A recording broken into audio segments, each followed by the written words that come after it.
Moving into our next story of the day, and folks, this one is just head-spinning, mind-bending.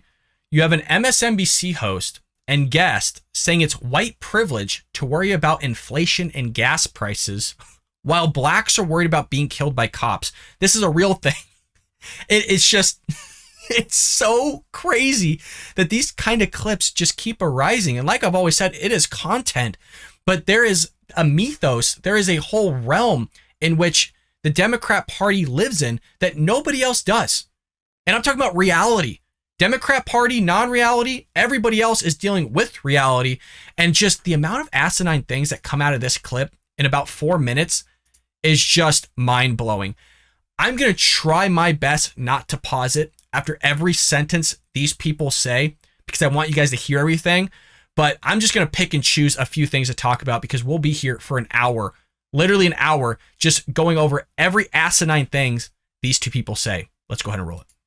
So if you think about what you just explained in terms of how it's a liability, how playing, in the culture war space on issues like LGBTQ plus rights or even abortion, how that could be a liability for Republicans. But one of the pieces of conventional wisdom I read a lot about is that inflation and the cost of things is a liability for Democrats. I mean, how do you think that balances out? Do you think that bodily autonomy in the minds of a voter who's going into that polling booth, do you think that's more top of mind than the cost of their gas?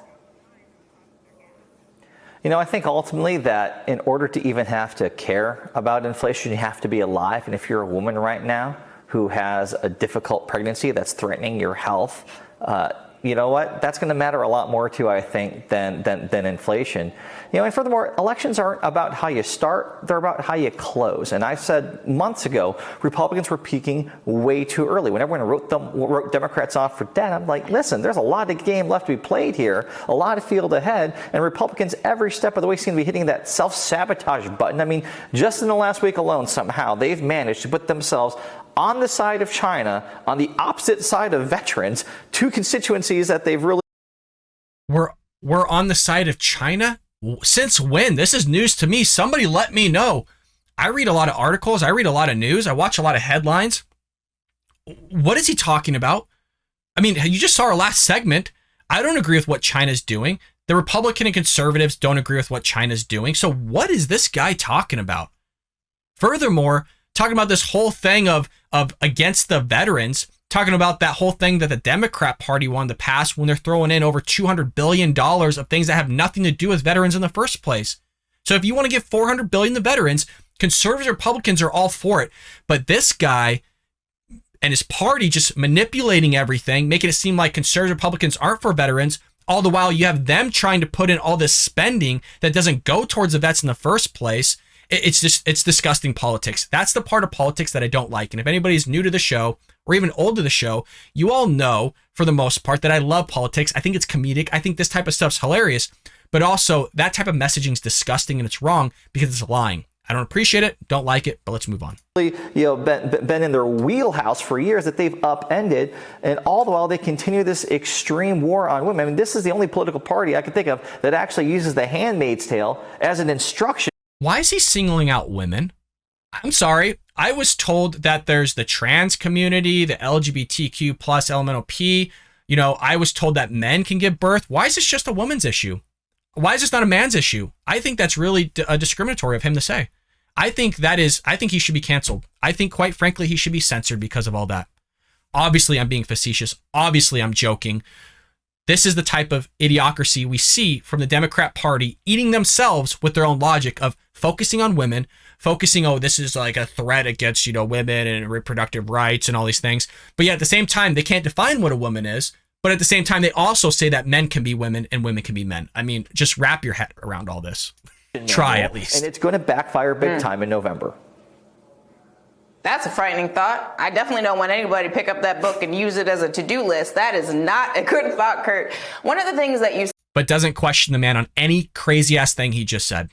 Well, I guess, no, that's a crazy book. Nobody uses that as an instruction manual. But yeah, you're just going to let that guy just ring off a bunch of idiotic things that's just cherry-picking certain arguments and kind of throwing other ones under the rug, and you're not going to call him out on anybody? Now we know what side you're on. MSNBC is obviously on the left. Look, they're open about it at least. We got to give them credit to that. But heck, you're not going to call the guy out on a single thing he just said. You're just going to let it go.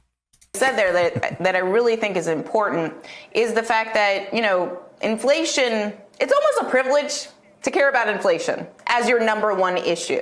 The same is true of gas prices, or even the idea that it's the economy, stupid. I always found that analysis lacking because as a black person, I don't want to get killed on the way to my job. So I'm glad I have a job. I'm glad I make a living wage. But if I can't be alive, then what does that other stuff matter? I mean, speak to the idea that some of this stuff is existential in the minds of. I'm just looking for what the hell she is talking about. Does anybody see it? Does anybody see it? Because there's there's reality, and then there's this lady's fictitious, just oddball viewpoint of the world. Of the Democratic base in a way that it's maybe not for the middle of the country, the so-called middle, or even more conservative-leaning voters. Yeah, listen, if you just lost your house because of a flood in Kentucky, if you just lost your livelihood because it burnt down in a wildfire, if you just lost your life because you are the wrong color and you were pulled over somewhere, inflation doesn't really matter to you or to your loved ones. First of all, hold on a second. Jesus. I mean, you guys aren't dumb. You see the shenanigans here, okay? It is mind-blowing that he's going to use wildfires, floods, basically climate crisis is their agenda. That's why he's talking about it. And that even though you have all those horrifying things happen to your family, that you still can't worry about inflation and gas price and all the things. I like to point out both can be true at the same time. You just had your house wiped out. It's going to cost you an arm and a leg if you don't have insurance, flood insurance, fire insurance, whatever it may be, to rebuild that house. Which, by the way, since inflation is going to be up, it's going to cost way more to rebuild that house. That inflation is affected by the gas prices. That's going to cause the freight of getting everything there to rise and go up. You have the price of wood and materials going up. You have a supply chain shortage happening. So you're going to tell me that both can't be on equal level playing field, or at least somewhat in some sort of hierarchy with the family of both being a problem and both being somewhat serious?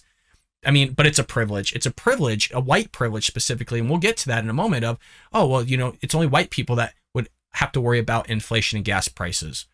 There are much broader things going on right now in this country that affect so many demographics that the dollars to cents case that has been made time and again about, like I said, it's the economy, stupid. There's a blind spot there, and you'll notice that the majority of people who make that statement are generally white. There's a real reckoning going on in America right now, and we're seeing multiple things converge from the threat to climate change that's upending people's lives and homes to. Did I not freaking call it? That's why he put all those things out there.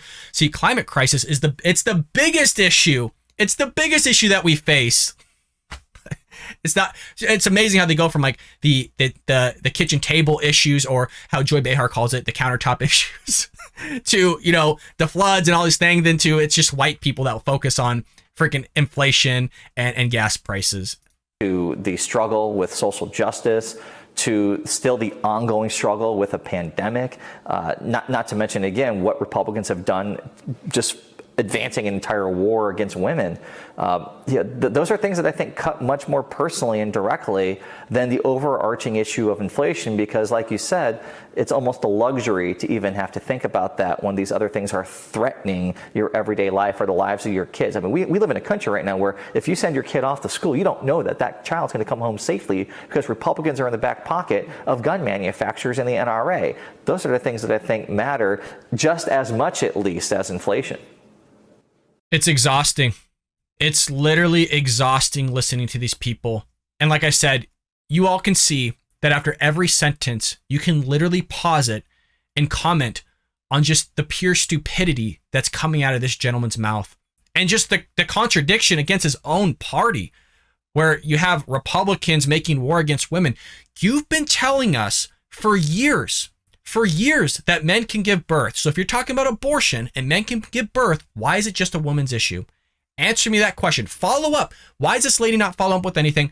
And I love how he goes, oh, well, the NRAs are the pockets of the Republicans or vice versa or whatever. How about MSNBC's in the pockets of the Democrat Party and the progressive left, which is why they're not questioning you on any asinine thing that you're saying here. You just get to spew this garbage. And I love how he's like a DNC strategist or put strategy out there for the Democrat Party. No wonder they don't deal with reality, because this guy's clearly in some other realm. I would like to maybe visit it and at least give this guy a wake-up call in terms of his own ideology, because I would at least question him on his antics, on the things that he says, because clearly nobody in his milieu, in his social environment, including their lack of, meaning this lady that's not in his social environment, clearly never questions him on anything this guy says.